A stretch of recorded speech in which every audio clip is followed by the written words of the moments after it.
Contrary to the rumors that you've heard, I was not born in a manger. I was actually born on Krypton and sent here to save the planet Earth. We cannot continue to rely only on our military in order to achieve the national security objectives that we've set. Everybody somewhere between the ages of 18 and 25 will serve 3 months of basic training. We've got to have a civilian national security force that's just as powerful, just as strong. Yes, we can. Obama's healthcare plan will include coverage of all essential medical services. Yes, we can. Obama is a cruel hoax. He works for Wall Street. He's an agent of finance capital. Where did you come up with the number $700 billion? Here's the Treasury spokeswoman's quote. It's not based on any particular data point. We just really wanted to come up with a really big number. To Democrats and Republicans who've opposed this plan, I say, step up to the plate. A few members were even told that there would be martial law in America if we voted no. Secretary Henry Paulson is no George Washington. I don't think anyone questions, Mr. Kashkari, that you're working hard. Our question is who you're working for. Obama pledged that he would resume the Security and Prosperity Partnership talks between Mexico and Canada that President Bush initiated. The old boss is starting to look a lot like the new boss. Robert Gates is going to remain on the job as defense secretary for at least a year. Plenty of sources knew about this meeting, told us and others that it was at Hillary Clinton's house, but clearly it wasn't. We've got to give them a stake in creating the kind of world order that I think all of us would like to see. We see you causing a depression so you can blow out the economy and consolidate it and bankrupt it. We know that you are enemies of free humanity, and we are here standing against your tyranny.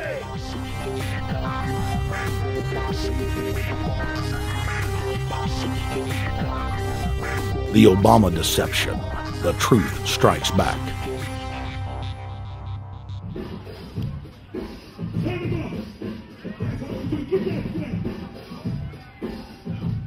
Barack is like the manager of Burger King. All presidents are, including Bush. It's like this.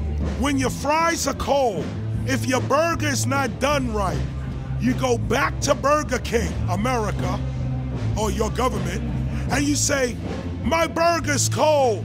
I want new fries. First, you go to the cashier. That's the courts. You argue to the courts. The courts, if you can't get no justice with the cashier, you say, let me see the manager. I want to go to the Supreme Court. I want to see the president. The manager comes out. Hi, what can I do for you? Now the manager can override the decisions of the cashier, but you never get to see the franchise owner of Burger King. If you really have a problem with your burger, you need to go see the franchise owner. We need to go to the top or to the bottom. We need to go to where the real architecture of government is. And it's not in a president. It's in a global scheme. Politics in America today is identical to pro wrestling. And what I mean by that is, in front of the cameras and the public, we all hate each other. I'm going to kick my opponent's butt. I'm going to whale him from here to high water and beat the crap out of him. Yet behind the scenes, we all are friends going out to dinner. Went to dinner together. And it's all a work. All intermarried. Show business. It's showbiz. And that's what you have today in politics. The Democrats and Republicans aren't really opposed to each other. Left and right mean nothing. The only thing that counts is, are you working for Wall Street or you're trying to defend the people against the financiers? It's pretty obvious that there's some gigantic financial institutions that have been pulling the strings of politicians in this country for a long time. And just the fact that we have it set up where they can donate millions of dollars to these guys' funds, these guys' campaigns. I mean, how do we not expect it all to go bad? America in 2009 was desperate for change. The past 8 years had been a disaster. Those weapons of mass destruction got to be somewhere. Maybe under here.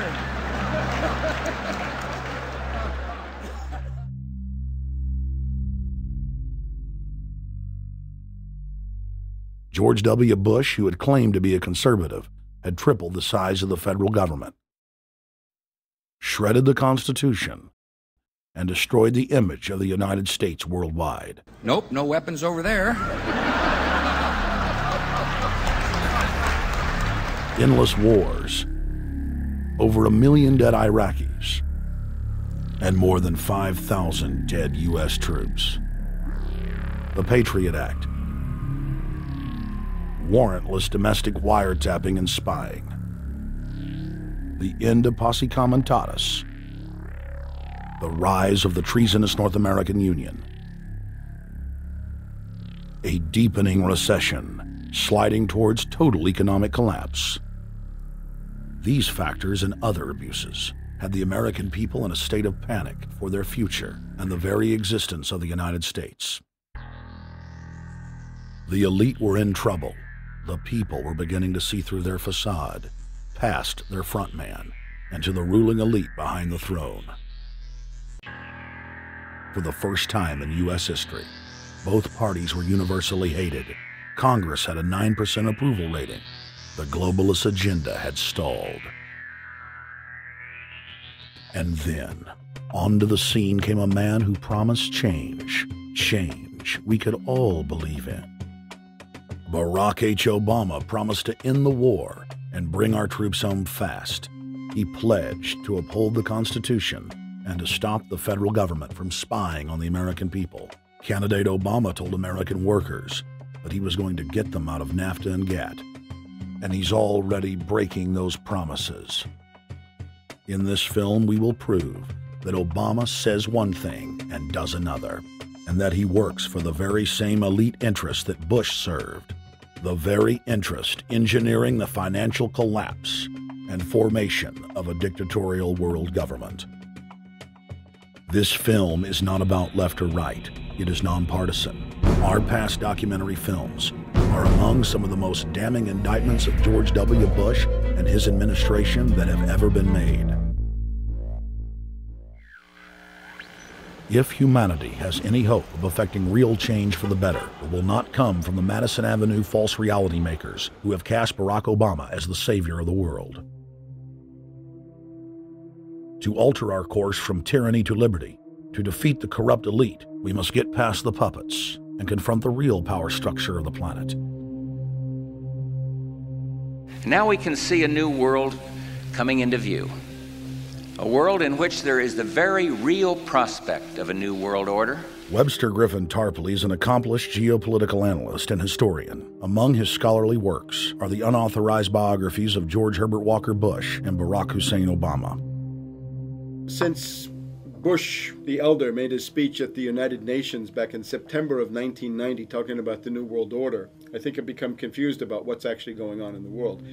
The New World Order is a more palatable name for the Anglo-American world empire. It's the planetary domination of London, New York, Washington over the rest of the world. It's hard to get people to join that or think they have a part in it if you call it the Anglo-American world empire. If you call it the New World Order, then people in India or someplace like that or the European Union might think, well, there's something in that for us too. But that's not what it is. It's the Anglo-American New World Order.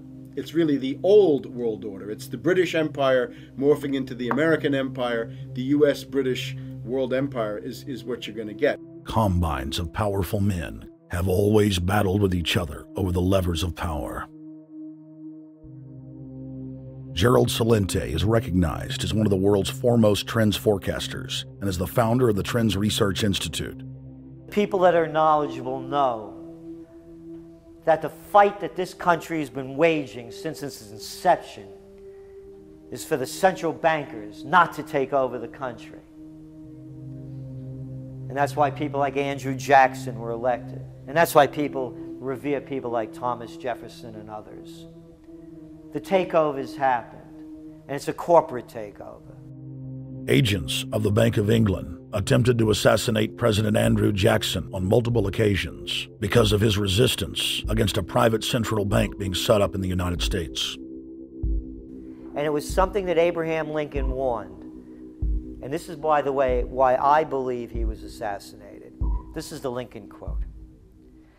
"The money powers prey upon the nation in times of peace and conspire against it in times of adversity.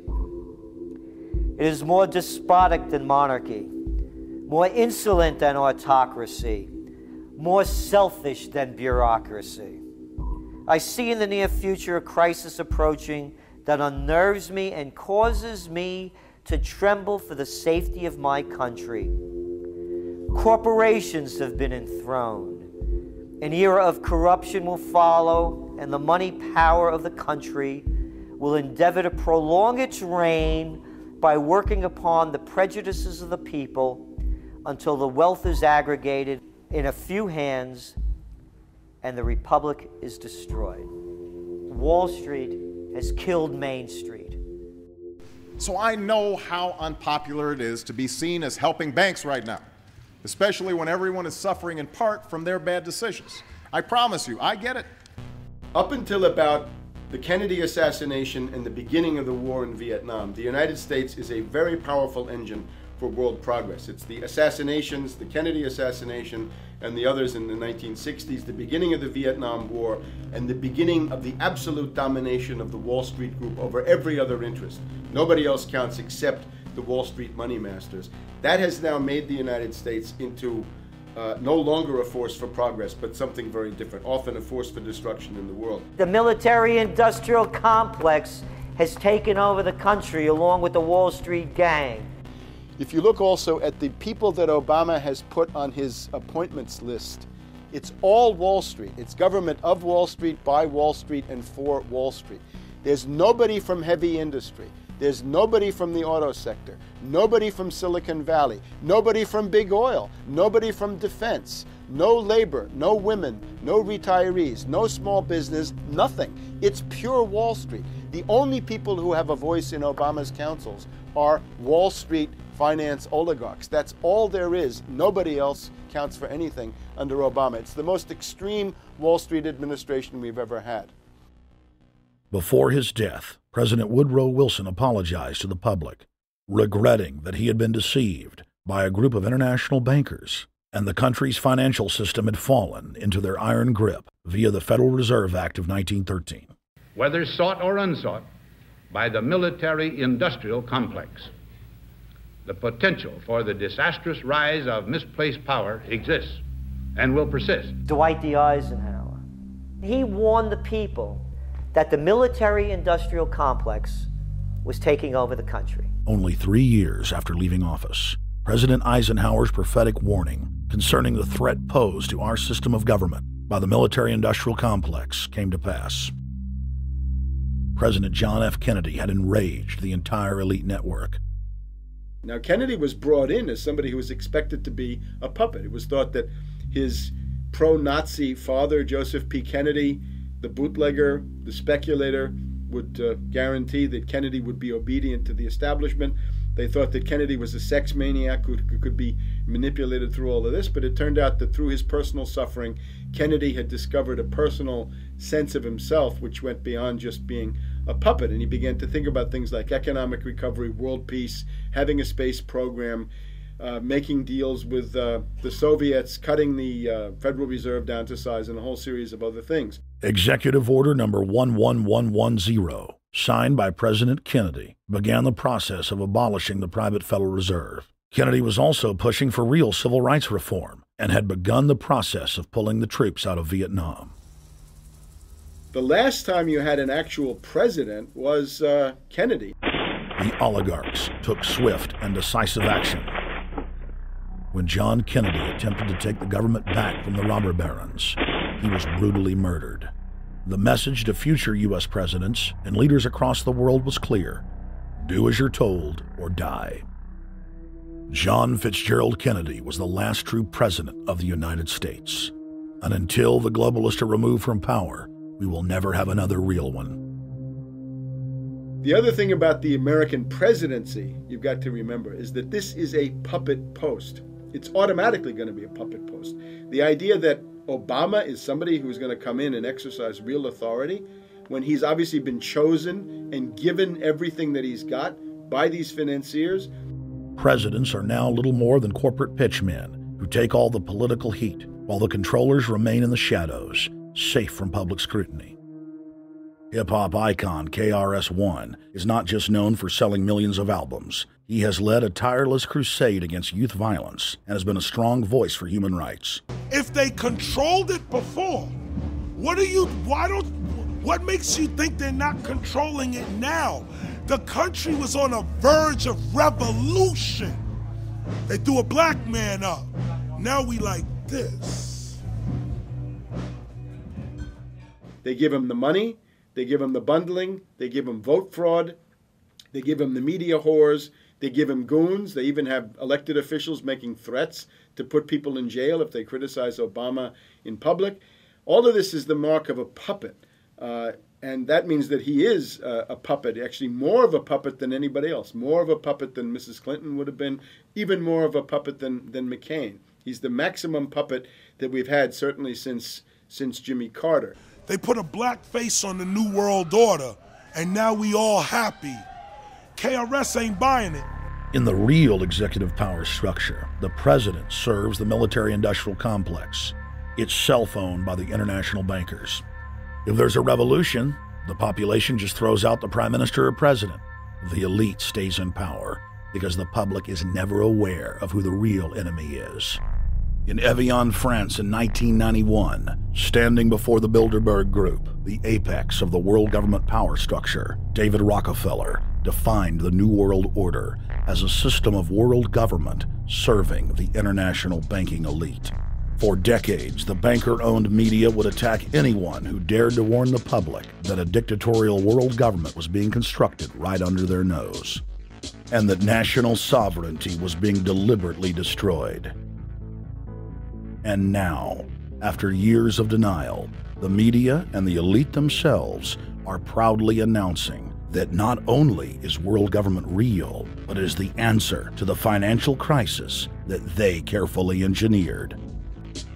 Suddenly, the Wall Street Journal tells us that the North American Union is here, and that getting rid of the dollar for a common currency with Canada and Mexico is good. The Financial Times of London, published by a member of the Bilderberg Group, crowed that a dictatorial world government had been kept in the shadows for our own good, and that it was now time for it to emerge from behind the curtains of national security. White House Chief of Staff Rahm Emanuel stated on record that they can't let this crisis go to waste. You never want a serious crisis to go to waste. And what I mean by that, it's an opportunity to do things that you think you could not do before. And Henry Kissinger, who gave Barack Obama his first job out of college, told national television that the economic collapse was a great opportunity to bring in the New World Order. He went on to say that Barack Obama was the perfect person to sell it to the world. But he can give a new impetus to American foreign policy, partly because the reception of him is so extraordinary around the world. I think his task will be to develop an overall strategy for America in this period when really a new world order can be created. It's a great opportunity. It isn't just a crisis. In June of 2006, our team traveled to Ottawa, Canada, to gather intelligence on the shadow government's agenda for the coming years. I think that's the Queen. Investigative journalist and best-selling author Daniel Estulin had been tracking the Bilderberg Group for more than 16 years. His moles inside Bilderberg informed him that the elite were planning to first run the price of gas up to $150 a barrel, unimaginable in 2006. He also reported that after suckering the middle class back into the stock market, the group was going to implode the subprime mortgage market and destroy public confidence. Well, one of the things that we're getting from this morning and this afternoon's conference, this morning conference was about the energy crisis, the price of oil. The afternoon conference, which started about 4 o'clock, 4:30, they were talking about one of the American delegates, I wasn't told who exactly it was talking about the the concern that the American citizens have had with the housing prices going down, so they're not investing that money. So what they needed to do is they needed to create the illusion that everything is going well. So what they're going to do over the next year and a half is to bring the market back up to 1998, 1999 levels. They're going to get all the suckers to invest whatever little money they have left over, and that's when they're going to make the economy bottom drop out. They need to destroy the economy because as we're running out of oil, when people don't travel, at least that's what they're saying, when people don't travel, when people don't have money, they don't travel, they don't spend any money, which means you don't waste a lot of oil and natural gas. That's the afternoon's So how does this conversation. source, I mean, just ballpark, I mean, so you have this source, is it? Well, actually, there are two people who are members of the Bilderberg Club. It's actual members that are They're members of the Bilderberg Club who for years and years and years have been going and participating in all the conversations, and they've always been dead on, always. And last year they said the oil prices are going to go up to 150. At the time it was 39, it went up to 76, basically doubled. If it doubles again, it's going to be back to where these people They say. attack Iran and will it? Year after year, Estelin and other reporters like Jim Tucker are able to report on future events with stunning accuracy, all because they know the agenda of the Bilderberg Group. The Bilderberg Group sits at the top of the world power structure. 125 of the richest and most influential individuals on the globe make up its membership. From Istanbul, Turkey to Chantilly, Virginia, we have tracked the elusive Bilderberg Group. Bilderberg always insist on a media blackout. By June of 2008, we had already figured out that Barack Obama was the elite's puppet of choice. The national media claimed that during the weekend the Bilderberg Group was scheduled to meet, that Obama had speaking engagements set for Chicago and the Midwest. We knew better. In a classic bait-and-switch, the Obama campaign told the press corps to get on Obama's campaign plane, and that Obama would join them on the flight to Chicago. Campaign staff then slammed the door shut. The fawning press had been shanghaied as Obama's campaign aircraft lifted off without Obama. Robert, why were we not told about this meeting and that the senator wouldn't be on our flight until the doors were shut and we were about to taxi to take off? Again, we had a desire, Senator Obama had a desire to do some meetings. Others had a desire to meet with him tonight in a private way, and that's what we're doing. We set up these meetings. They're being done tonight. Again, Is there more than one meeting? Is there more than one person with whom? I'm not going to get into all the details of the meetings. I don't know that I've got a ton more different answers for all of your questions. Obama wasn't going to Chicago. He had a meeting to attend, a secret meeting. Initially, it was believed that the secret meeting took place at Clinton's Washington, D.C. home. Obama's spokesman denied that, but won't confirm where the former rivals met. He also declined to comment on their topics of discussion. For a day and a half, the mainstream media engaged in a wild goose chase, trying to find out where Hillary and Obama had gone. 3 cover stories later, the corporate press had to admit they had no idea where the two candidates had gone. And to this day, Clinton and Obama aren't talking. Plenty of sources knew about this meeting, told us and others that it was at Hillary Clinton's house, but clearly it wasn't. In 2008, the trail led us to the Westfields Marriott Hotel, right outside Washington, D.C. We just flew into Washington, D.C. We're driving to the Westfields Marriott. Tomorrow, the hotel's closed throughout the week into the weekend for the Bilderberg Group meeting. We're going to check in the night before. They're going to kick us out tomorrow. So we're going directly into the belly of the beast. The hotel will be filled with at least 5 spy agencies: CIA, Defense Intelligence, Mossad, European Union Security. We checked into the Westfields Marriott 48 hours before hotel guests were scheduled to be thrown out ahead of the annual meeting. The building was nestled in the heart of the military-industrial complex, with the National Reconnaissance Office and Raytheon just a stone's throw away.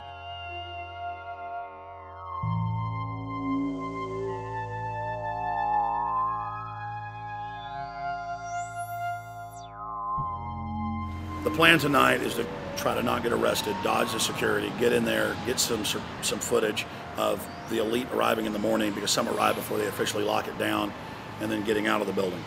That's our plan. I'm also going to be getting a call by a international syndicated radio show, Coast to Coast AM with George Norrie, and all week he's getting briefings from me every night about things as they develop.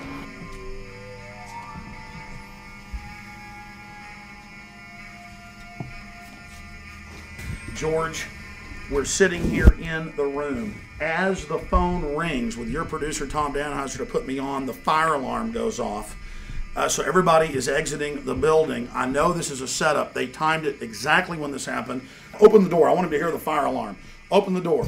I want people to hear this live to the 16 million people listening.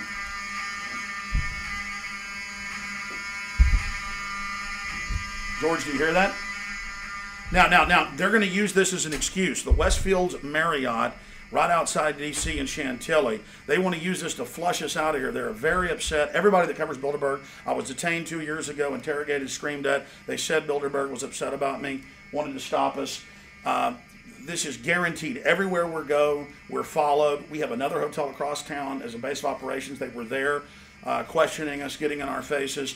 We're being followed everywhere. I need everybody's support right now. I pray to God they don't try to set me up. They may have tried to concoct this as some way to say, look, they didn't leave during a fire drill, assessing me, knowing I would stay and do the interview. But again, the moment the phone rang with Tom Danheiser, the moment the phone rang, the guys answered it, I'm standing there, the alarm goes off. It's going off right now. The guests are exiting the hotel out there. Of course, there's no fire. This is just absolutely insane. I noticed, too, that there was over 100 security people here today, but tonight we got back and it was a total ghost town, and this is what's insane. We have a security guy walk up to us 30 minutes ago, about 25 minutes ago, before this happened, and said, "What are you guys doing?" We said, "We're just walking around checking out the artwork in the hotel," which we actually were admiring, but we were also going around getting some footage. And they said, "Well, no cameras allowed." We said, "Fine." And then he said, "Yeah, we had somebody do a fire alarm a few weeks ago, and me and Rob, my camera guy, were going, why is he telling us about a fire alarm?" I forgot that part, George. These bastards have done this. I don't know how. They're planning to try to set us up or something, but this is incredible. We are here in the middle of this right now, George.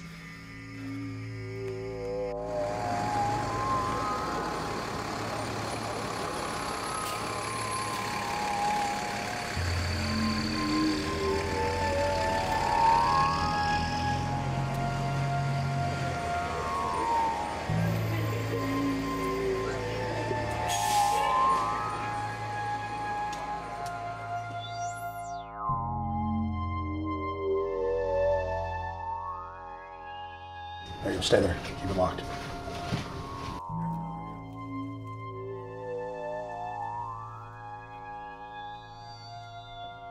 Let's go. Let's get out of here now, Richard. Don't screw around anymore.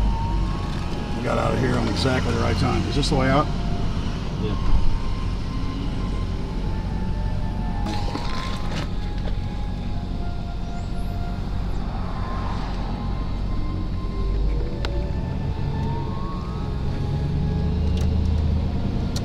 Car right behind us.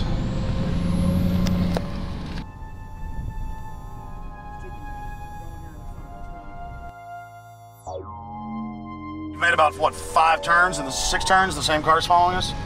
Now looks like he's following us into a... He came out of Bilderberg, he came out of the Westfield. He's being a little bit subtle, but... Not too. So there he is. That's him over there in the blue green, car. Yeah.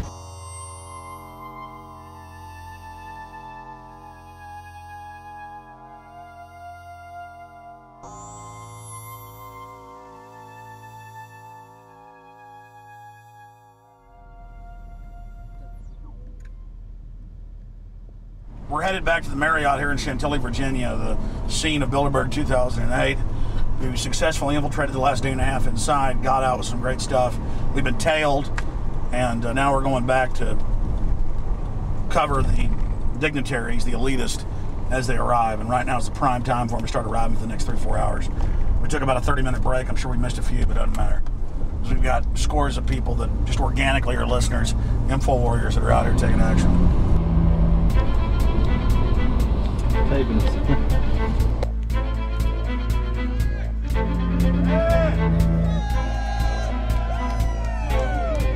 Yeah!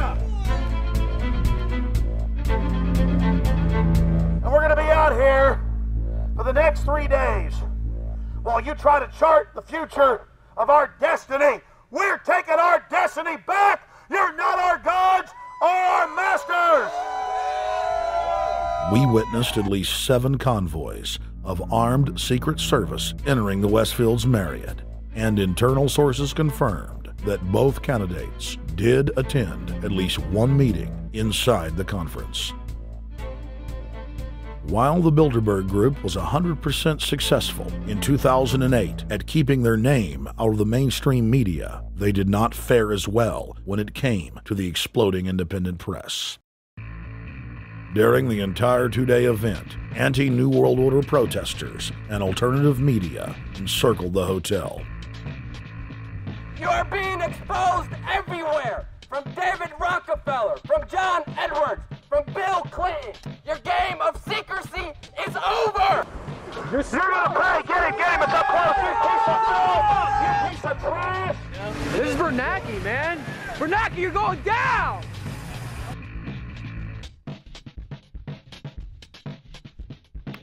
Obama, we know you're here, Obama. You cleared your schedule for the next 3 days. We know you're in Virginia. Arch criminals! New World Order scum! We are not your slave scum! Brave Americans came from all over the United States and bullhorned the main conference hall at close range as the global power brokers schemed inside. You are criminals! You control the central bank, you control the currency, and you're turning our beautiful country and world into a nightmare! The global elite are desperate to keep their organizational meetings a secret. They are keenly aware that if the population discovers that policy is being developed covertly by powerful special interest, the people will revolt. It is our duty to expose these criminals.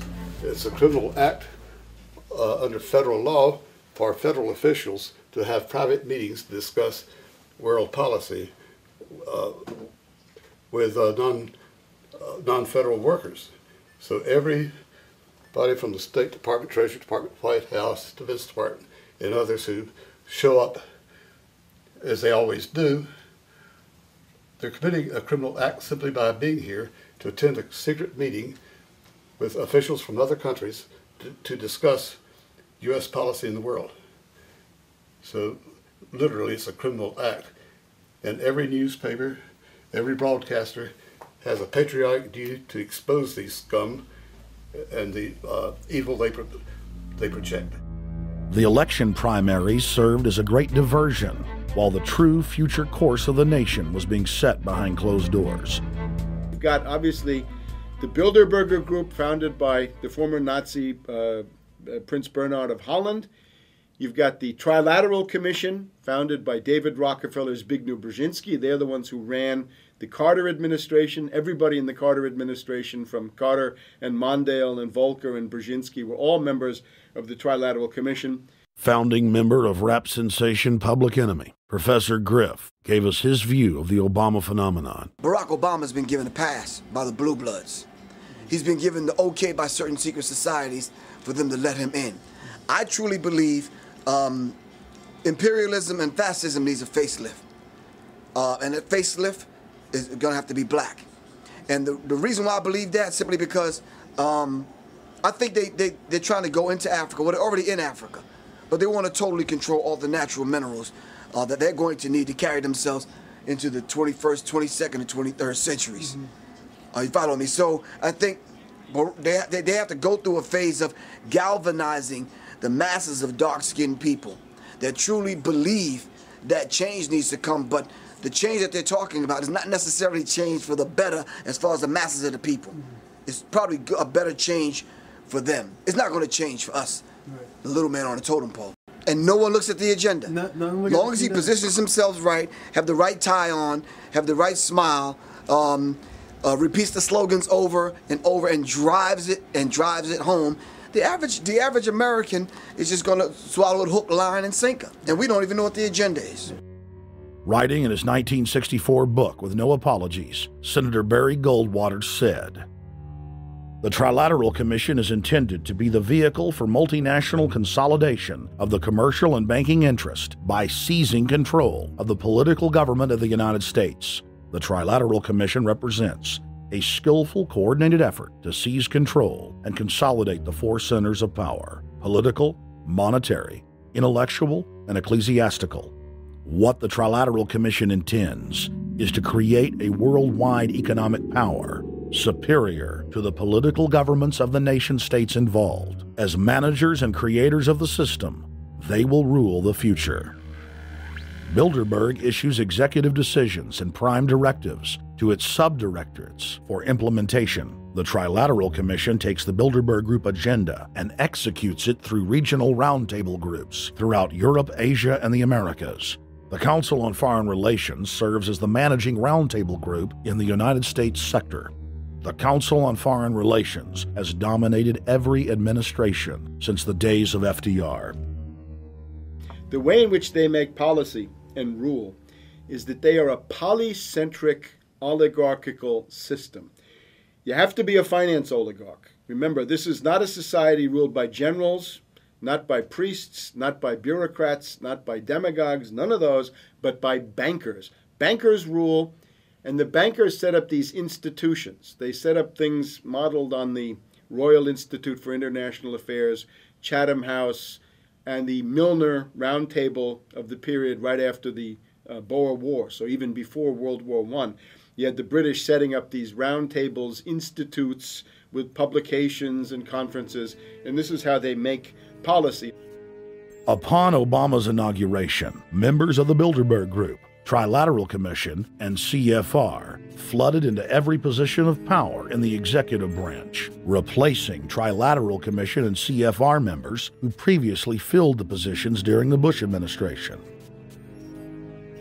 When you look at the U.S. ruling class, you'd have to say that they're a really pathetic bunch of failures and bunglers. They are a miserable excuse for a ruling class. And that's one of the big problems we have, is you go from Clinton to Bush to Obama. What stays the same is the ruling elite that gives these puppets the orders that they act on. And these orders are wrong-headed, let's say the least. They're basically bankrupt. They're going to lead to the collapse of this civilization. What they're doing is using the existence of the United States as a formerly powerful nation state to act out their Wall Street fantasies of world domination and maintaining their capital structures and maintaining their system of looting. And this can't be done. So the basic question is, they've hijacked our country and you got to take it back from them. You've got to drive Wall Street out of the government, and at that point you'd have a reasonable chance of getting back to prosperity and some kind of peace and order in international affairs. We had a chance to speak with economist and author George Humphrey. They have created a power elite, and we're not talking about the millionaire down the street. You can't even be a member of their club unless you're a multi-billionaire. And friends, this is not about rich versus poor. This is about a very, very small handful of the worst criminal element on this planet, manipulating and destroying the good people of this nation and of this world. About this Obama with change. Look at the people he's put in to mastermind the economic recovery. Larry Summers. I love it. Every time they talk about Larry Summers, he's always brilliant. He's another brilliant one. He's the one that helped dismantle the Glass-Steagall Act, the banking act that was put in place in the 1930s, so the banks couldn't become the banksters that they become. In the 1990s, you had the beginning of the derivatives bubble, thanks to people like Alan Greenspan, Rubin, Summers, a lot of the people who are now back in the Obama administration. And the derivatives, I think, are the centerpiece of this entire problem today. These are the same people, Geithner from the Treasury Department. Could you imagine that? Now we have the U.S. Treasury Secretary, who also is a Robert Rubin protege of the Larry Summers Group, that dismantled Glass-Steagall and broke apart the regulations that would have prohibited the banks and brokerages from becoming these criminals. He was the former president of the New York Federal Reserve, And now he's our Treasury Secretary? And as we all know, the Federal Reserve is as federal as Federal Express. It's a private bank. And now we've put this guy in charge of it? I mean, Wall Street has hijacked Washington in broad daylight. Every single one of his appointments support the status quo. Every one of his appointments are there to screw the American people. Every single one of his appointments are people who are working to bring down the Republic and the Constitution of this country. Secretary of the Treasury, Timothy Geithner, Bilderberg Group and Trilateral Commission member. Secretary of State, Hillary Clinton, is a Bilderberg and CFR member. She is also married to Trilateral Commission member William Jefferson Clinton. Ambassador to the United Nations, Susan Rice, Trilateral Commission. National Security Advisor General James L. Jones, Bilderberg, Trilateral Commission, and CFR. Deputy National Security Advisor Thomas Donilon, Trilateral Commission, CFR. Special State Department Envoy Henry Kissinger, Bilderberg Group, Trilateral Commission, and CFR. Chairman, Economic Recovery Committee, Paul Volcker, Bilderberg Group, Trilateral Commission, Council on Foreign Relations. The Director of National Intelligence, Admiral Dennis C. Blair, Bilderberg Group, Trilateral Commission, CFR. Secretary of Defense Robert Gates, Bilderberg Group, Trilateral Commission, CFR. Deputy Secretary of State James Steinberg, Bilderberg Group, Trilateral Commission, CFR. State Department Special Envoy Richard Haas, Bilderberg Group, Trilateral Commission, and President of the CFR. Obama Presidential Advisor Alan Greenspan, Bilderberg Group, Trilateral Commission, CFR. State Department Special Envoy Richard C. Holbrooke, Bilderberg, Trilateral, CFR. And the list goes on and on. Even if Barack Obama were the most wonderful person in the world, he was groomed and brought to power by the global elite to carry out their agenda. Humanity must look past Obama and realize that presidents come and go, but the shadow government and their program of global enslavement continues. How could people be so stupid and gullible to believe a bunch of political people? So people who voted for Obama were trying to express, I think, first of all, something worthwhile. The hatred for Bush, Cheney, the neocons, the desire to punish the Republicans for their adventures, their police state, and their economic depression. The second question was on the economy. People felt that Bush was selling them down the river into a world depression. He is, of course, the new Herbert Hoover in that regard, so they were trying to get something different from that.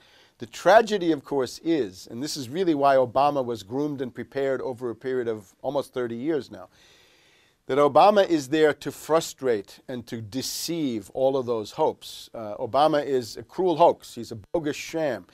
He's an absolute denial of everything that you'd expect from an American president. It is very disturbing to see well-meaning people falling for high-tech propaganda over and over again. It happened after 9/11. The American people en masse were swept into a mob psychology, irrationally throwing their common sense to the wind and doing whatever the administration told them to.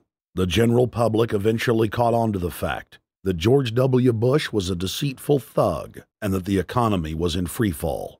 In the midst of it all, Barack Obama was there, speaking out against the abuse of the people at the hands of the establishment. With the election of Barack Obama, the world rejoiced that the United States was no longer in the hands of madmen. But unfortunately for humanity, this was another vicious fraud. I want to like the guy. He speaks gently, he's intelligent, he seems to be a man of peace. He is just as charismatic as they come. But you know what? Is that a tree is really, really measured by the quality of its fruit. And when you kind of put away all the flowery words, when you put away all the rhetoric, when you put away all the rock and roll music, What he does is what's important for the people of this country, starting with the truth. Obama is notoriously a liar. He promised that he would get out of Iraq, I think within 16 months at some point. We had Samantha Power telling the Scotsman that he wouldn't be bound by those promises, and sure enough, he's now not going to be bound by those promises. Obama pledged in hundreds of speeches and interviews that within 6 months of being elected, he was going to bring our troops home from Iraq. But after he was inaugurated, the story changed. Now he said that they would look at bringing some of the troops home in 16 months. 2 weeks later, his story had changed again. Now the administration would look at bringing the troops home in 23 months. Well, Obama's already fudging. He's fudged since day one in this election, where he first said we're getting out. Well, now it's a timetable, and now it's da-da-da, because they're getting to him. They're understanding that, and he ain't going to be able to get him out because people more powerful than him got us in. When he first ran, remember, he was going to take the troops out. I get in there, troops come home. Day one. There is no military solution in Iraq, and there never was. I will begin to remove our troops from Iraq immediately. And then that went to 16 months. And now he's going to add, they're saying, another 30,000 or more troops to Afghanistan. Next, he sent 30,000 more Marines to Afghanistan, doubling the total number of forces in the crosshairs. Barack then announced that he was going to move missile systems into Eastern Europe to encircle Russia.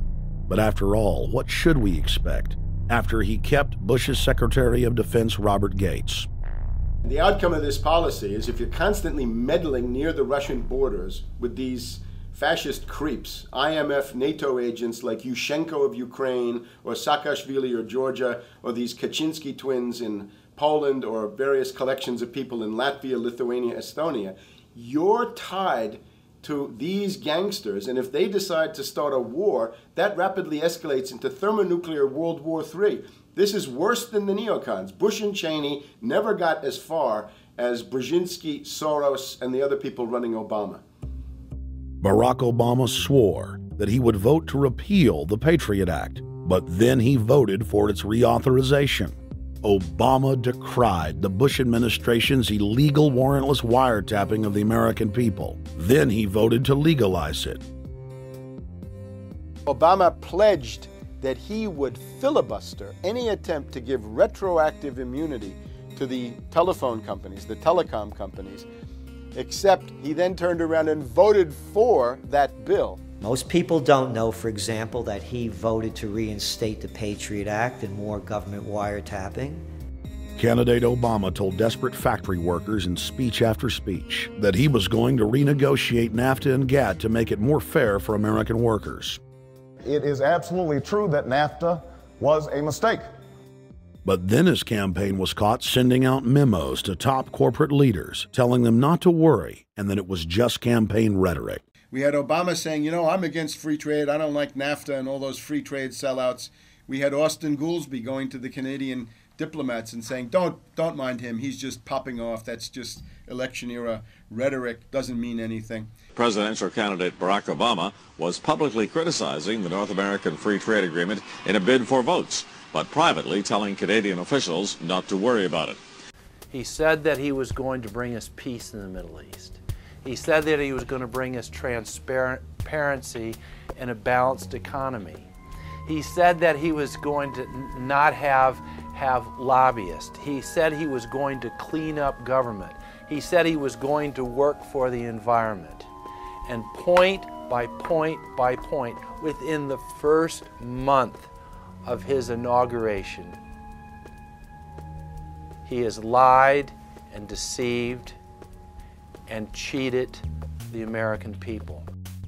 The people of the United States and the world were filled with hope that Obama was the real deal when in his first week in office he signed an executive order supposedly closing Guantanamo Bay and other secret prisons.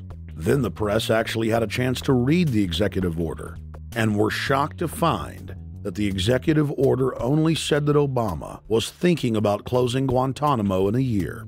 But worst of all, the executive order continued the practice of rendition, which the LA Times called secret abductions. They don't know. They think that he's signed off immediately on closing Guantanamo, but he's allowing prisoners now to be taken to foreign countries and not knowing where they're sending them and to be tortured in foreign countries. They don't know that they kept that provision in there. Obama is now continuing the practice of secret arrest, secret prisons, and most importantly, indefinite detention without trial. When a British High Court said that it was preparing to release secret British and U.S. torture orders that prove that the Bush administration was ordering personnel to systematically abuse detainees, Barack Obama threatened to cut off all U.S. intelligence ties to England. To add insult to injury, he stated that the program was important to national security, not only endorsing Bush's crimes, but continuing them. Obama voted for a reinstatement of the Patriot Act. And by his early deeds already, again, as we saw with the issues of retention, he's willing to send people that have been charged with nothing to be tortured to so-called get the truth out of them. If the makers of this film attempted to cover all of Obama's lies, this documentary would never be released because there are new ones every day. So in the interest of time, we're going to cover one more big one. Barack and his handlers made the cornerstone of his campaign, keeping lobbyists and donors out of his administration. Within hours of being elected, Obama did a 180 and filled the White House and federal government with lobbyists and donors at all levels. Obama picked William Lynn, the top lobbyist for Raytheon, to fill the number 2 position at the Department of Defense. Timothy Geithner, former president of the private Federal Reserve Bank of New York, was picked by Obama to be Secretary of the Treasury. Geithner promptly crammed the Treasury Department full of lobbyists, like his chief of staff, Mark Patterson, formerly the top lobbyist at Goldman Sachs. Obama appointed top lobbyist to the Saudi royal family, George Mitchell, as the lead Middle Eastern envoy. Obama appointed the king of Wall Street lobbyists, Leon Panetta, to head up the CIA. Obama tapped Tom Daschle, top lobbyist for healthcare firms, to run the Department of Health and Human Services, and the list goes on and on. Then, 3 weeks into his administration, Obama launched a new lie, more outrageous than the previous. With Academy Award-level conviction, he said that he was upset about the banker bailout, which his own chief of staff, Rahm Emanuel, another former Wall Street executive, had engineered. Obama said that he had signed an executive order capping the CEO's salaries of those who had taken the bailout money. There was just 2 problems. All the major banks and brokerage firms were exempt, and the new order only dealt with any future bailouts. And those were to be on the honor system. What gets people upset, and rightfully so, are executives being rewarded for failure. AIG, Bank of America, and Citigroup, which have received billions in bailout money, don't fall under this plan. Only banks negotiating future agreements with the government will be restricted. But this appears to be built on an honor system, and White House Press Secretary Robert Gibbs had a hard time explaining how enforcement would work. Well, let me get, I will get clarification from Treasury on that. Generally speaking, this is already the biggest liar and the biggest disappointment that we've seen in recent history. And again, qualitatively beyond the rather low standards set by Bush the Elder and Clinton in terms of delivering on promises. Bottom line, Obama is a fantastic actor and an even better liar. His track record is clear.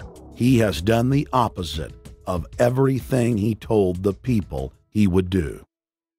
They'll make up one lie after another. And if you believe these people, knock yourself out. I don't believe a word they say.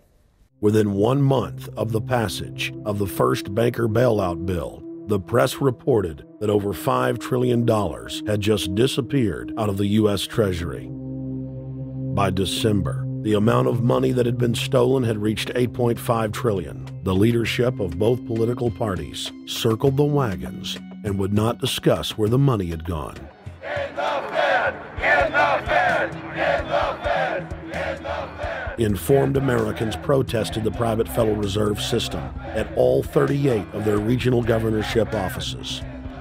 Arrest Bernanke and Paulson! Arrest all the criminals that stole the banker bailout money! It was refreshing to see people standing up against the real power structure, not being distracted by the elite's frontmen like George W. Bush and Barack Obama.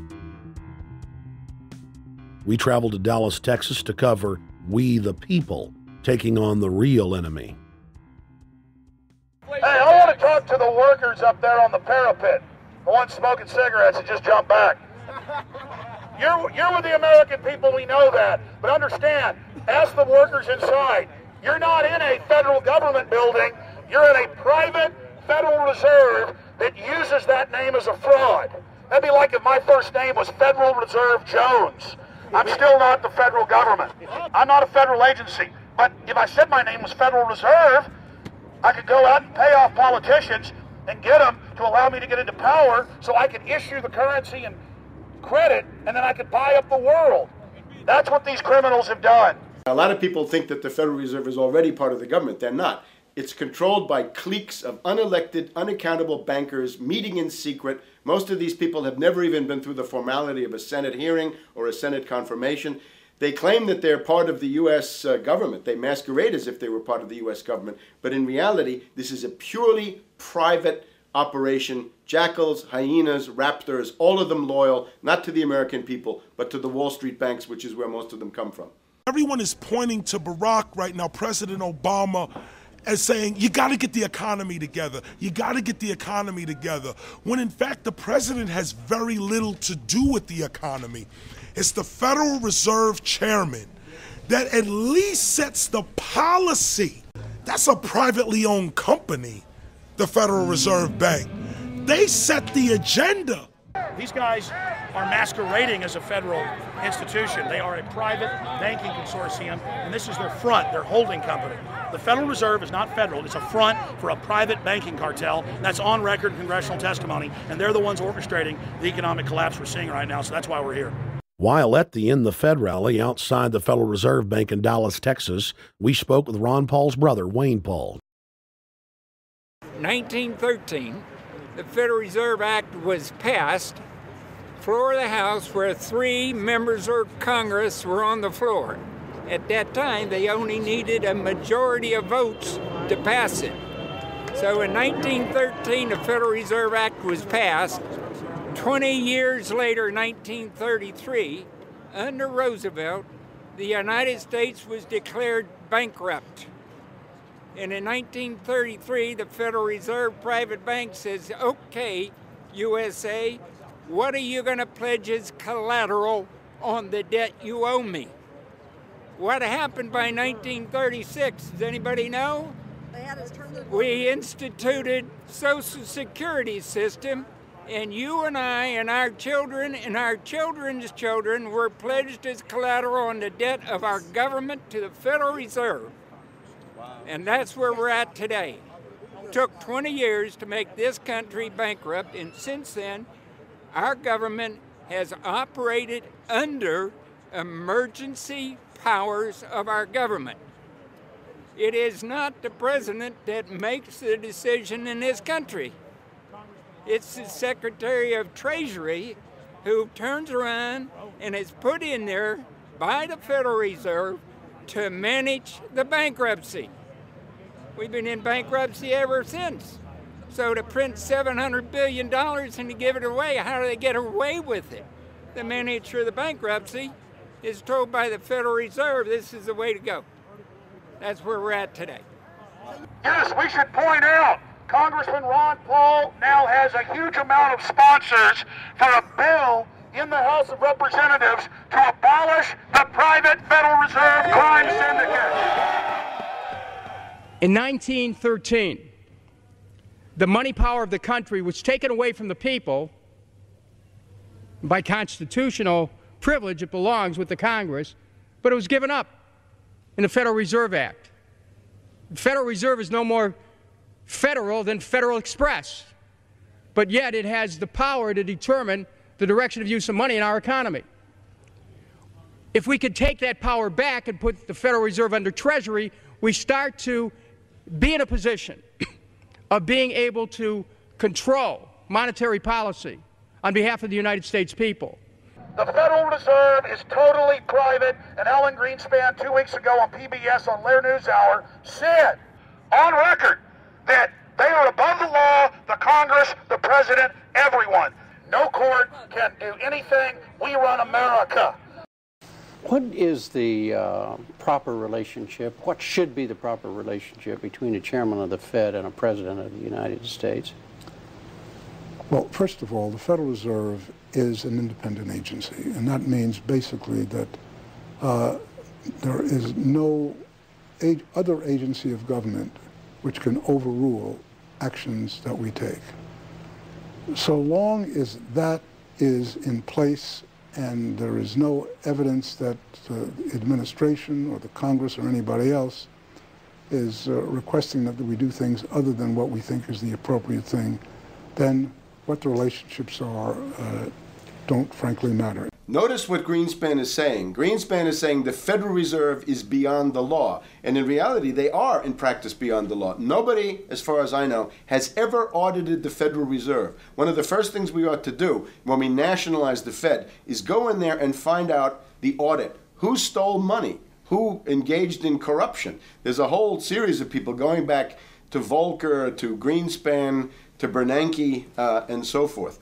Think of the arrogance of private group of banks that have bankrupted the nation by design so they can repo the country. A private group of banks that loaned us our own money back are telling us they're above the law. You are not above the law, criminals. No one is above the law. No one is above the law, and the private Federal Reserve sure as hell isn't either. Since the founding of the Federal Reserve back under Woodrow Wilson, the Federal Reserve has struck out 3 times. They didn't stop the crash of 1929. They didn't stop the banking panic of 1932, 1933. And now they are the cause of the derivatives crisis because they're the ones who inflicted derivatives on the world with Alan Greenspan. Instead of our economy being about goods and services and real products and manufacturing, it's all about these guys, the private Federal Reserve that masquerades as a government entity who controls the issuance of currency and credit.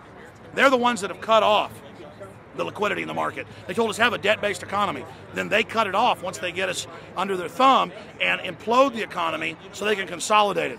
And that's what they're doing right now. I mean, it's in their own documents, it's in their own statements.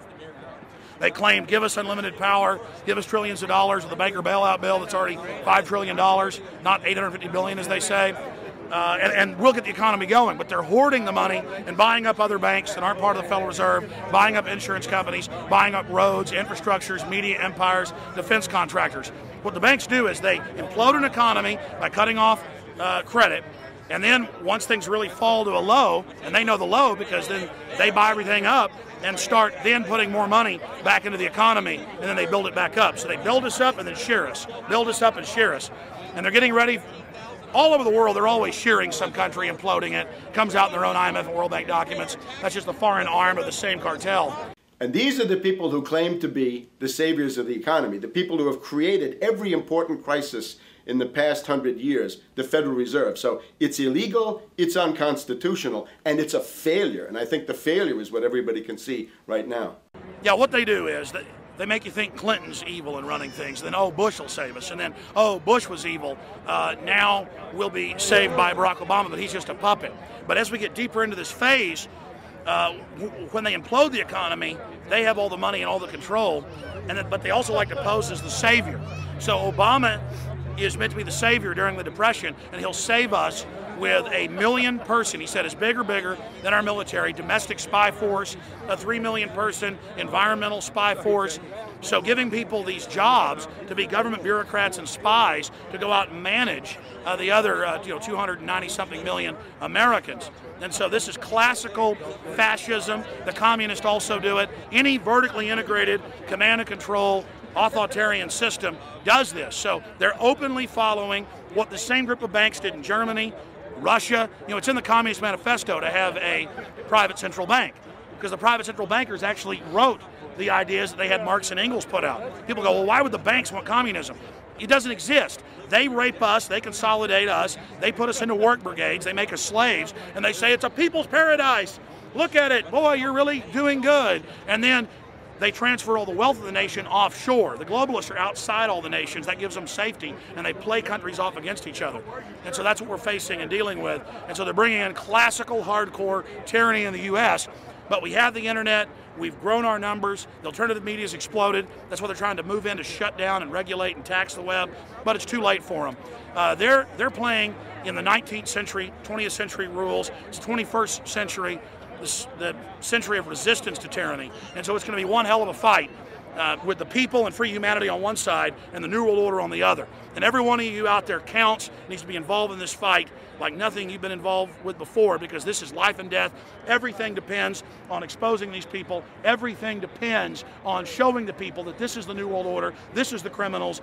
We're dealing with the king rats here, the people that are carrying out tyranny worldwide. And either they fall or we fall. Either worldwide darkness and a new age of tyranny and oppression and with a scientific overlay, or a new age of liberty and freedom and a new renaissance. The choice is the people's out there. Okay, we can tell you what's going on. You can check it out for yourself and find out it's true. But don't wait. Investigate now. Get involved now. Go out there and reach out now. We don't have time. If you're looking for the solution, look in the mirror.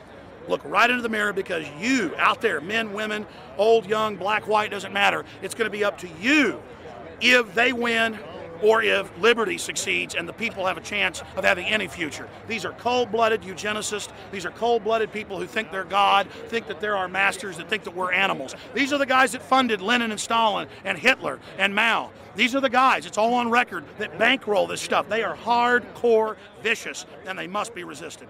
Up until about the Kennedy assassination and the beginning of the war in Vietnam, the United States is a very powerful engine for world progress. It's the assassinations, the Kennedy assassination, and the others in the 1960s, the beginning of the Vietnam War, and the beginning of the absolute domination of the Wall Street group over every other interest. Nobody else counts except the Wall Street money masters. That has now made the United States into no longer a force for progress, but something very different, often a force for destruction in the world. That doesn't need to remain that way. The interest of the American people is to fight to take your government back from Wall Street and make the United States a force for progress in the world, which we easily could do if we could just break the power of the people behind Obama. The main banks of Europe, which were started by Adam Weishaupt and Rothschild, the Banque Nationale de Paris, the Bank of England, the Bank of Italy, have all financed the messianic and war leaders of the last 200 years. Napoleon, Lenin, Stalin. They backed Adolf Hitler.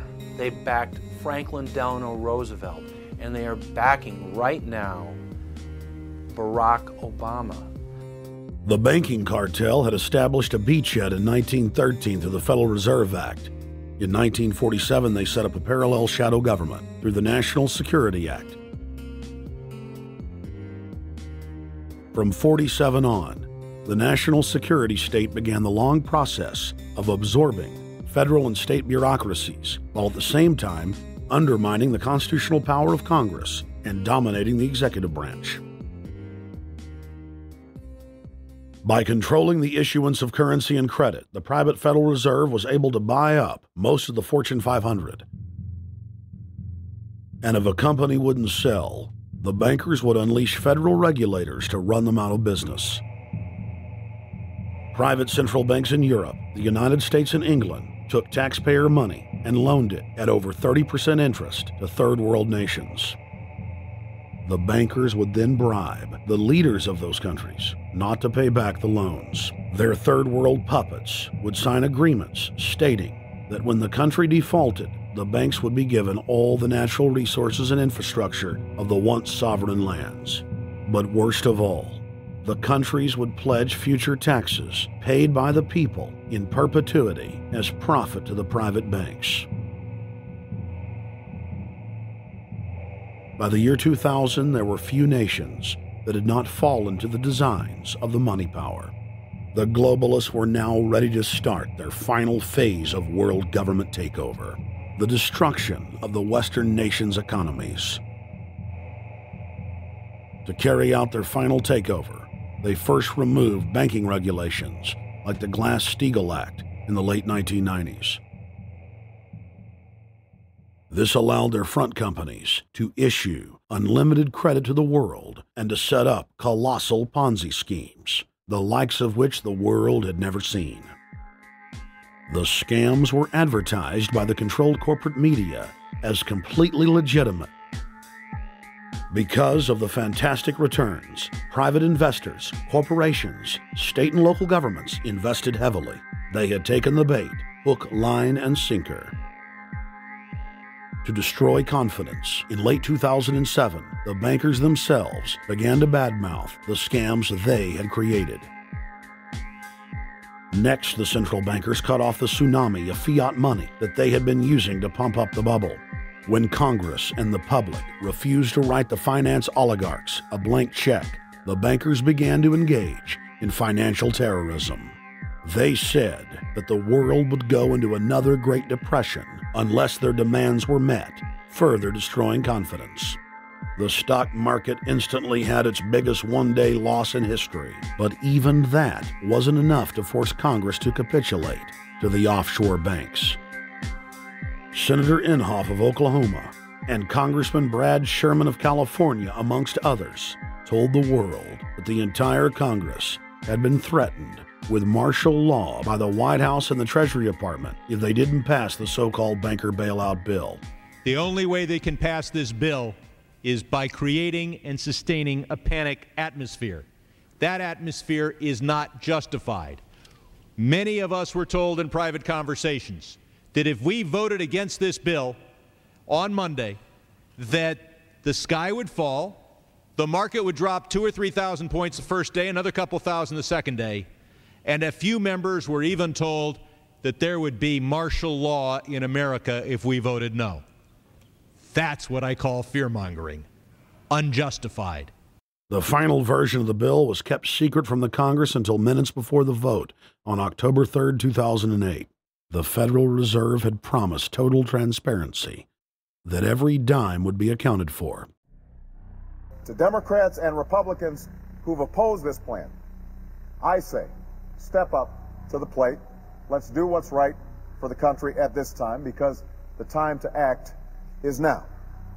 To prevent the possibility of a crisis turning into a catastrophe. After its passage, the public learned with horror that the bill was really a financial coup d'etat by Wall Street. The bill didn't just give $700 billion to the banks. It was a blank check. And as of February 2009, $9.7 trillion has disappeared into a black hole. Within 24 hours of its passage, Secretary of Treasury Henry Paulson said they were no longer going to use the money to unfreeze the mortgage market by buying bad debt. We went to Congress. Illiquid assets look like the way to go. As the situation worsened, the facts change. I will never apologize for changing an approach or strategy when the facts change. Paulson has, in the meantime, admitted that the subprime mortgage crisis is not the cause, really, of the breakdown of the entire world banking system and the bankruptcy of most of the banks in London and in Wall Street. He said, we're going to buy up toxic assets, but we're not going to worry about subprime mortgages. What he's talking about is derivatives. Derivatives are the center of the crisis. He went on to say that where the money was going was a secret. I believe that banking institutions are more dangerous to our liberties than standing armies. If the American people ever allow private banks to control the issuance of their currency, first by inflation, then by deflation, the banks and corporations that will grow up around the banks will deprive the people of all property until their children wake up homeless on the continent their fathers conquered. The issuing power should be taken from the banks and restored to the people, to whom it properly belongs. Thomas Jefferson, 3rd President of the United States. Secretary Paulson came in with the Vice President and Fed Chairman Bernanke and made all these assurances that there was absolutely a critical, immediate need to get rid of the corrosive derivative products, all the different names for this, ubiquitous, sub-S retraded credit default swap, blah, blah, blah, blah. Okay? But they talked about them as though they knew what the hell they were. You got the money and you immediately said, what items, what auction? Now, the Treasury just basically cut that out of the bill. And what we have here is a situation where banks are hoarding the money that they're getting from the TARP. They're using the money to purchase other banks. And all of a sudden, the Treasury sent a signal to the banks, forget about it. We're going to give you the money that you want, and you do what you want with it. Unless you direct it specifically, it's not going to happen. I don't think anyone questions, Mr. Kashkari, that you're working hard. Our question is who you're working for. Throughout its passage, President Bush and Senator Obama worked in tandem to get Congress to pass the bill without even having time to read it, despite the fact that in major polls, 98% of the American people were against the bill. The leadership in both parties were for it. And I really want to commend Barack Obama, because as we were involved in the this and that and different provisions of the bill to persuade people, he really gave them confidence that this was the right decision for the American people, even though it wasn't, in our view, a great bill for them to vote on. I want to take a particular moment to also thank the individual who's not here, and that is Barack Obama, who made numerous calls not only to all of us, but to members of our caucus, and helped us gather the votes on the Democratic side to pass this legislation. Bankheads then bragged to the press that they were hoarding the bailout money and using it to buy up smaller, healthy banks and insurance companies. Their plan was working like a charm. Next, the central bankers loaned the federal government back $787 billion of our own money at interest for President Obama's so-called stimulus package. And just like the banker bailout, Congress was given less than an hour to read the 1,070-page plus stimulus bill. Barack Obama, who had pledged on the campaign trail to wait 5 days before a bill could be voted on so that the Congress and the people could have a chance to read it, said that the stimulus was too important and it had to be passed before anybody could see it or read it, or the crisis would turn into a catastrophe. Doing little or nothing at all will result in even greater deficits, even greater job loss, even greater loss of income, and even greater loss of confidence. Those are deficits that could turn a crisis into a catastrophe, and I refuse to let that happen. After its Friday passage, in gangster fashion, President Barack Obama took a 4-day vacation and said that there was no rush to sign it. The spending bill was really a takeover bill, designed to further federalize the states and to pay off rich donors that had donated to both parties. As the world slid deeper into depression, the bankers celebrated the fire sale that they had created. I believe the phrase burdens of the office is overstated. Yeah, it's kind of like, why me? Oh, the burdens, Why did the financial collapse have to happen on my watch? It's just pathetic, isn't it? Self-pity. And I don't believe President-elect Obama will be full of self-pity. With their access to unlimited fiat capital, they could now buy up sectors of the world economy not already controlled by them. For over a century, the Anglo-American establishment had worked to bring the world system to this point. Artificially engineered global bankruptcy. In an address before the Trilateral Commission in June of 1991, David Rockefeller laid out the elite's ultimate goal. The supranational sovereignty of an intellectual elite and world bankers is surely preferable to the national autodetermination practiced in the last centuries. Now that the bankers were holding the world hostage, they issued their ultimatum. The only solution to restart the global economy would be to set up a planetary government ruled by a new Bank of the World. a bank of the world, owned and controlled by them. Suddenly, hundreds of prominent publications announced the solution, the people's only salvation.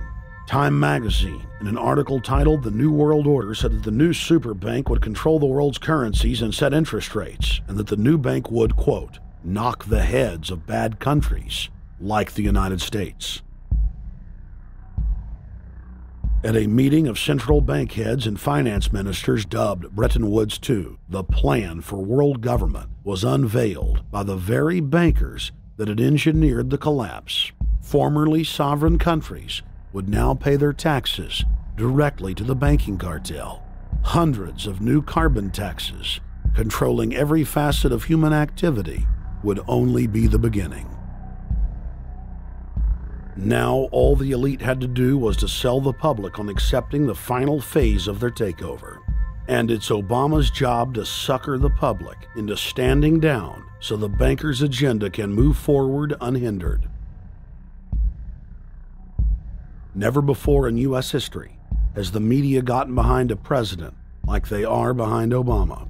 The press has pulled out all the stops, bestowing a crown of infallibility upon Obama as the savior of the people. The elite are betting everything they've got on Obama's charisma and hoping that he can sell the world on their program of tyranny. Yes, there have been differences between America and Europe. No doubt there will be differences in the future. But the burdens of global citizenship continue to bind us together. A change of leadership in Washington will not lift this burden. In this new century, Americans and Europeans alike will be required to do more, not less.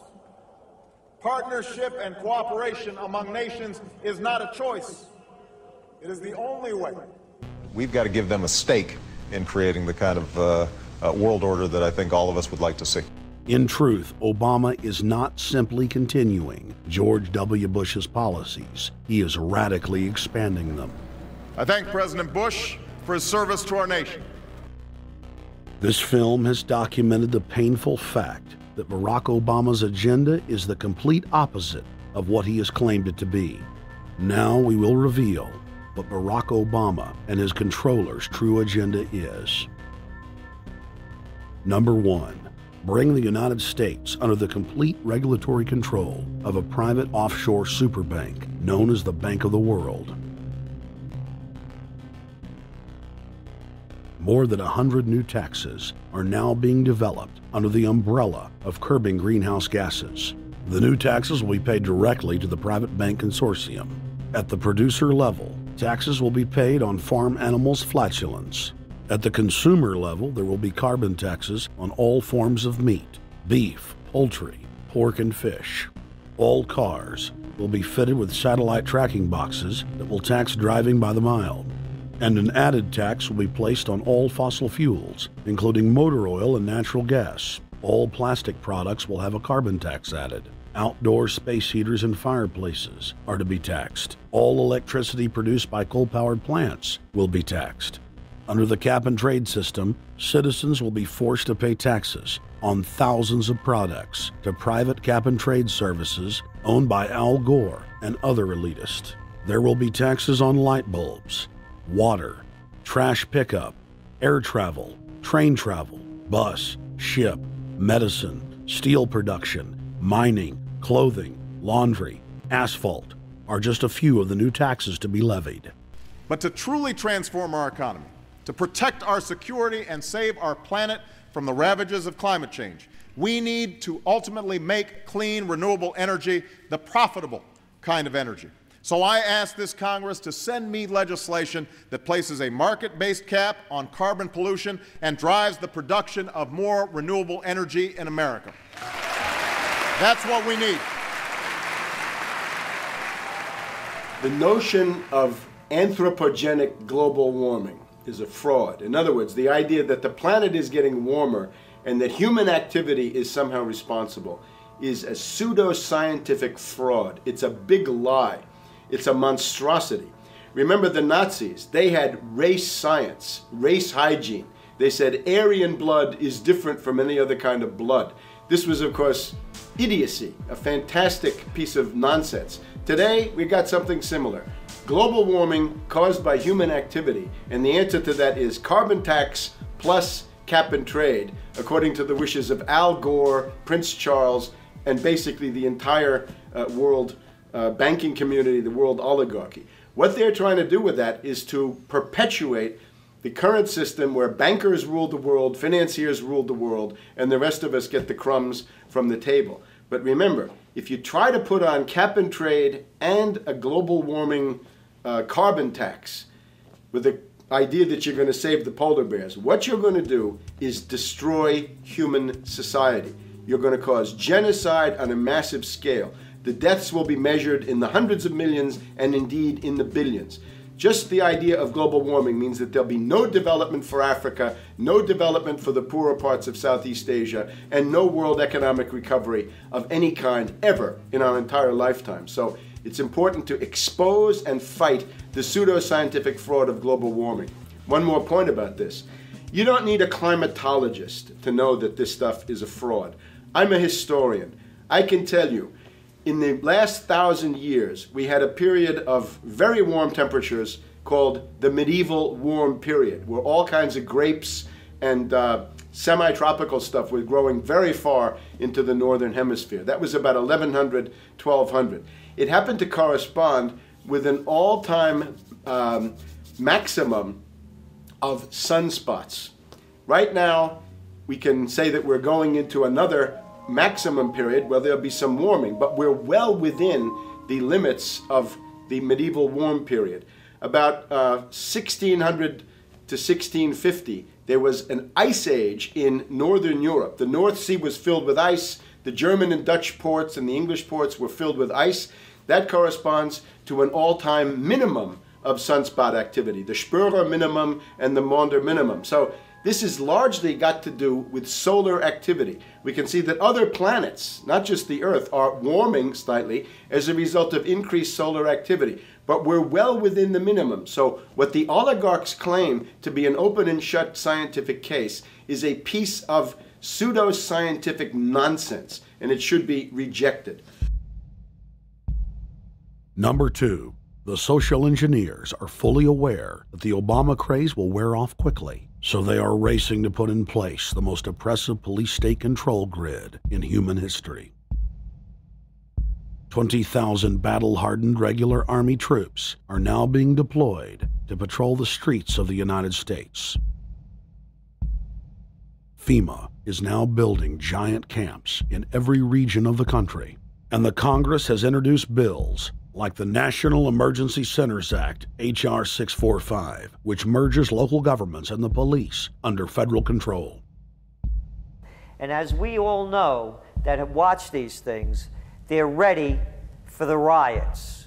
With these detention centers that are being opened up around the country, with state police training for riot control in the event of economic calamity and food riots, they know what's going on and they're prepared for it.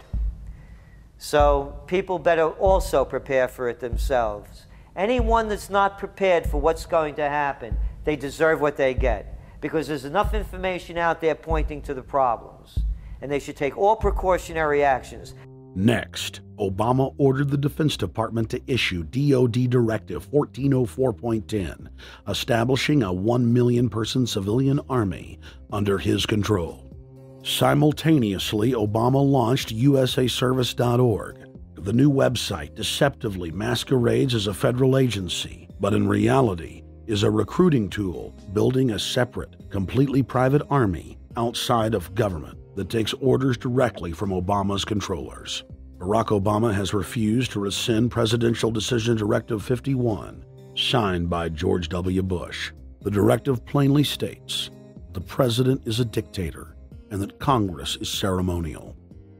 We cannot continue to rely only on our military in order to achieve the national security objectives that we've set. We've got to have a civilian national security force that's just as powerful, just as strong, just as well funded.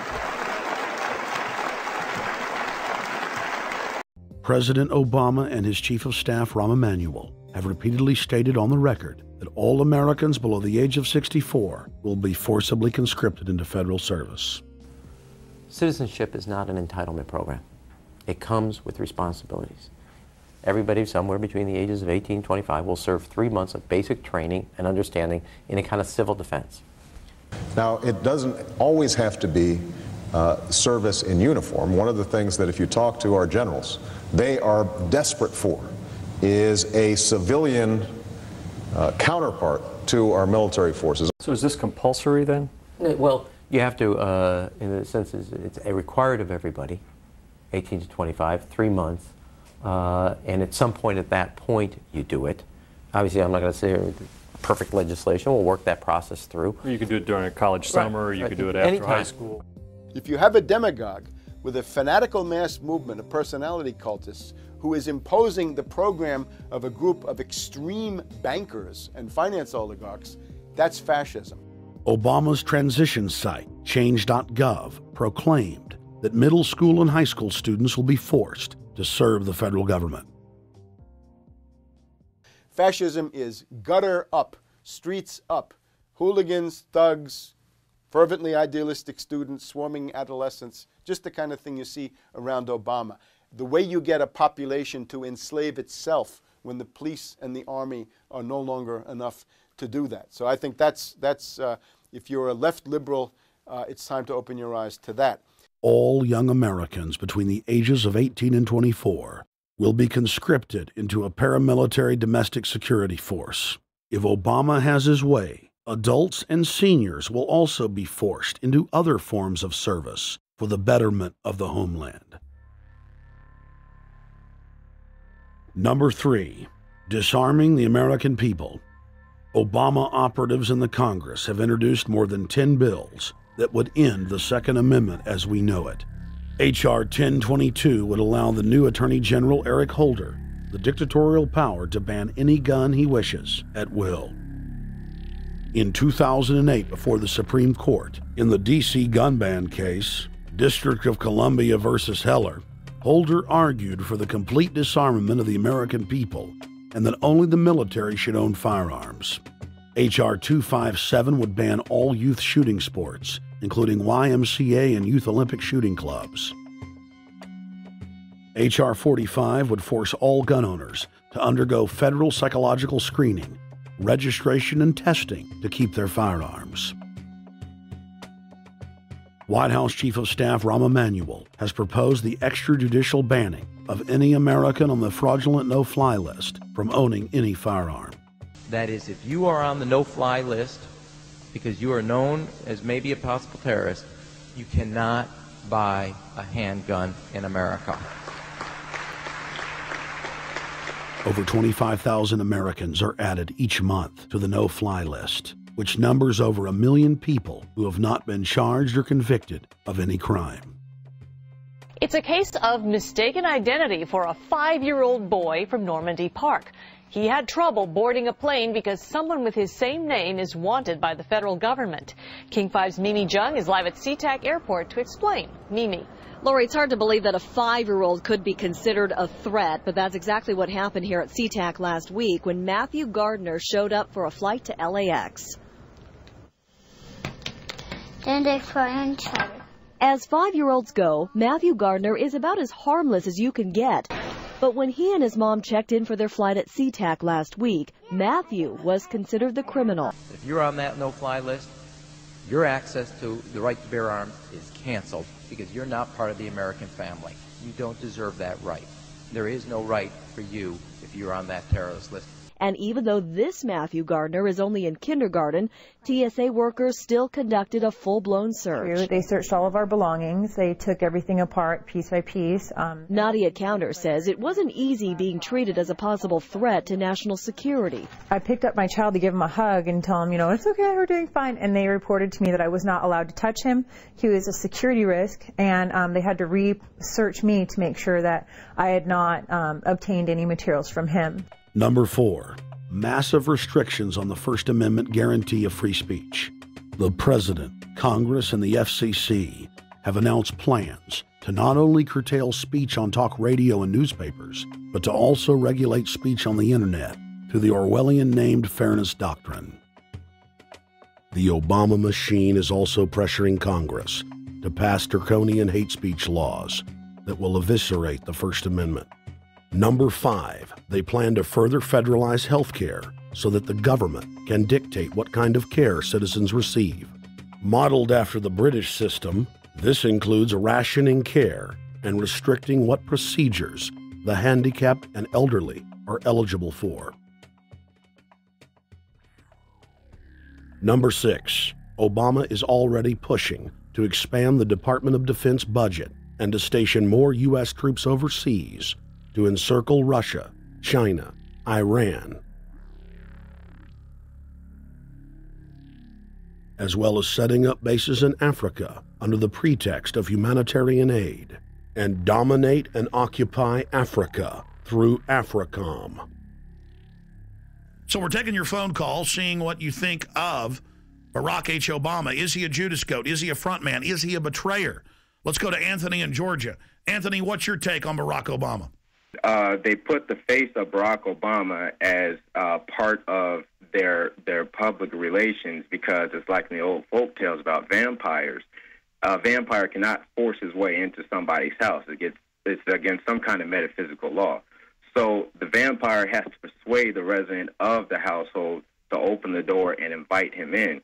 So they're going to look at the peephole at Barack Obama, which looks like them and appears to be on their side. They're going to say, okay, here's my ally. Let me open the door and let me let this person in.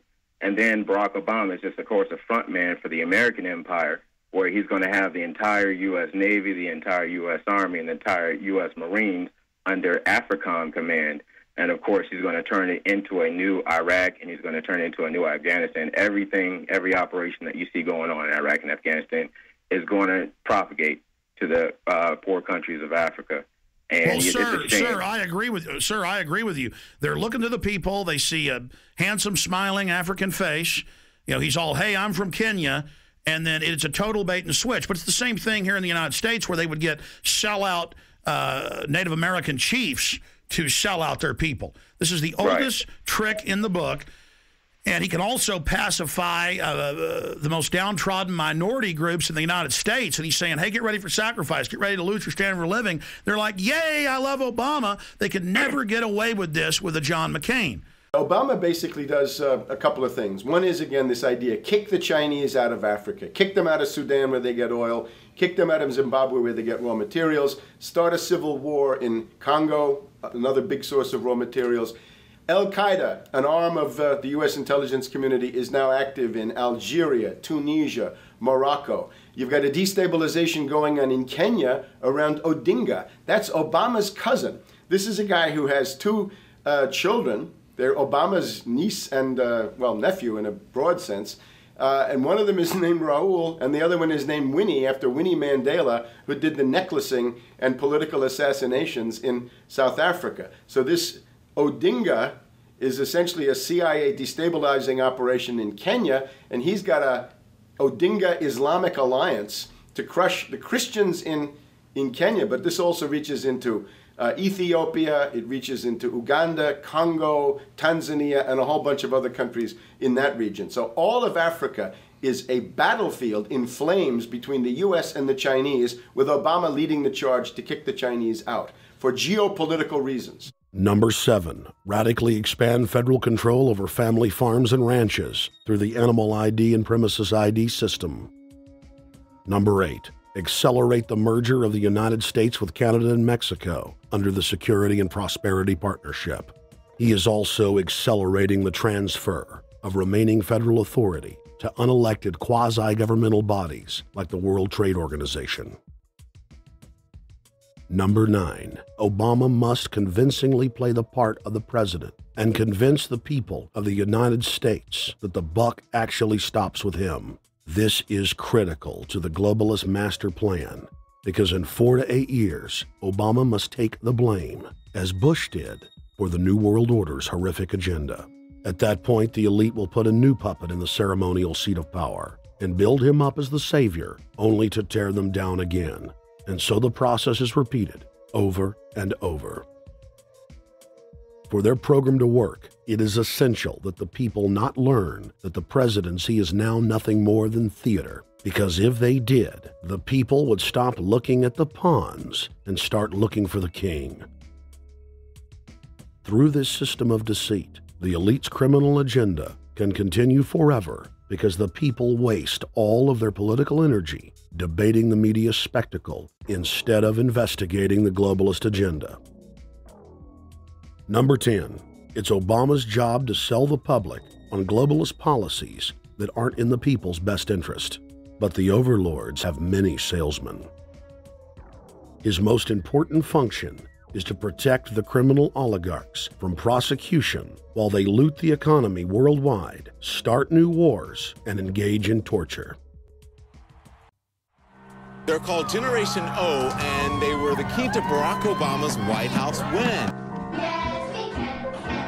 During the campaign, Barack Obama used the internet like no other candidate before him, harnessing the energy of millions of his supporters. But the question now is, what to do with this young, eager, energetic army? This gives Barack Obama and his administration contact information for so many people, so next time he needs to push his legislation, he can contact all these people. Kennedy-esque. I feel as though this was like when John F. Kennedy was elected. Shouting, smiles, and tears. It was the scope of Obama's victory that was most impressive. I saw a photograph of Obama playing basketball. And I said, you know what? I see him as a leader, and that's the world that's in his hands. Own a piece of history, commemorating the day the world changed forever. His confident smile and kind eyes are an inspiration to us all. In summation, Barack Obama is a Madison Avenue created fad. All of the crazed Obama worship, being pushed by the corporate media, is scientifically designed to capture the public in a net of peer pressure mass euphoria. If the New World Order can just distract the public for a few more years, the elite can finish constructing their police state control grid. Now, a lot of times, we don't want to know the issue. Right. We don't want to know the issue. We feel, what do you call this thing where you get this false sense of gratification, but because a black man is in office, everything's going to be all right. No, everything's not going to be all right. Yeah. Until you look into the agenda on what the Democratic Party has been about, is about, and will be about, regardless if Barack Obama is the president or not. And that's real. Barack Obama is the perfect Trojan horse.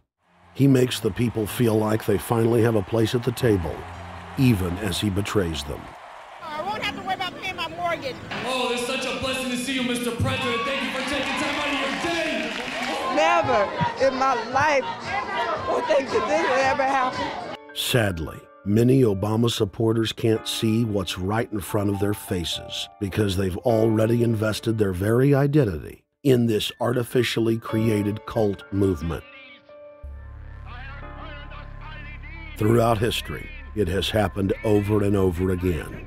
People turn their intellect over to cult of personality mass movements, and it's happening again.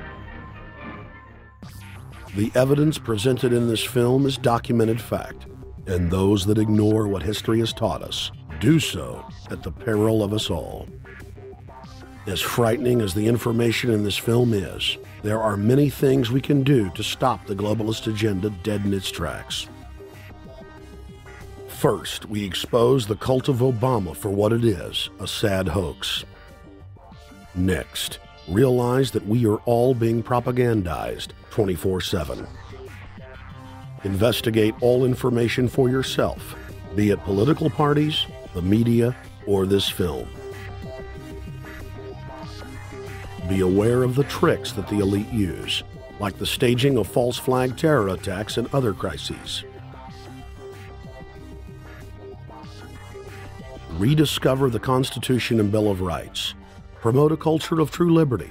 There is a reason the internationalists are attempting to destroy the sovereignty of all 50 states. They know it is one of the biggest threats to their domination.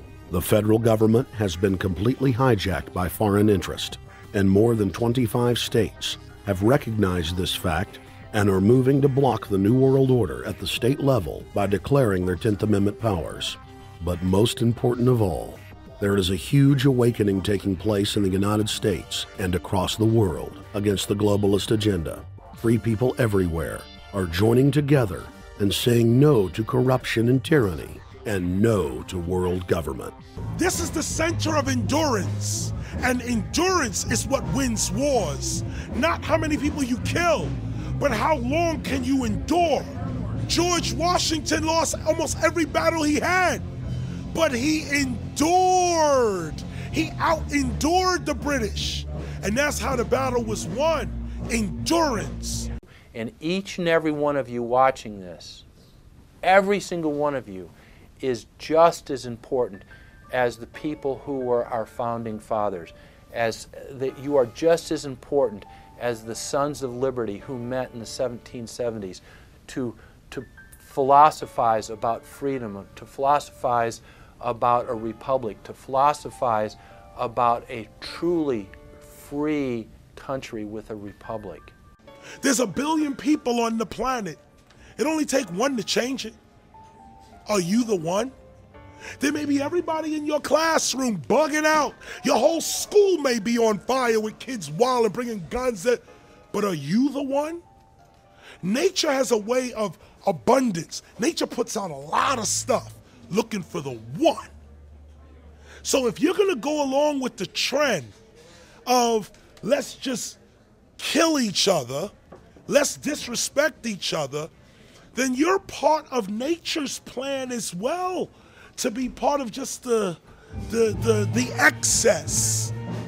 But if you think more of yourself than just being the excess, you'll do more for yourself. Are you the one? Everybody's not gonna make it,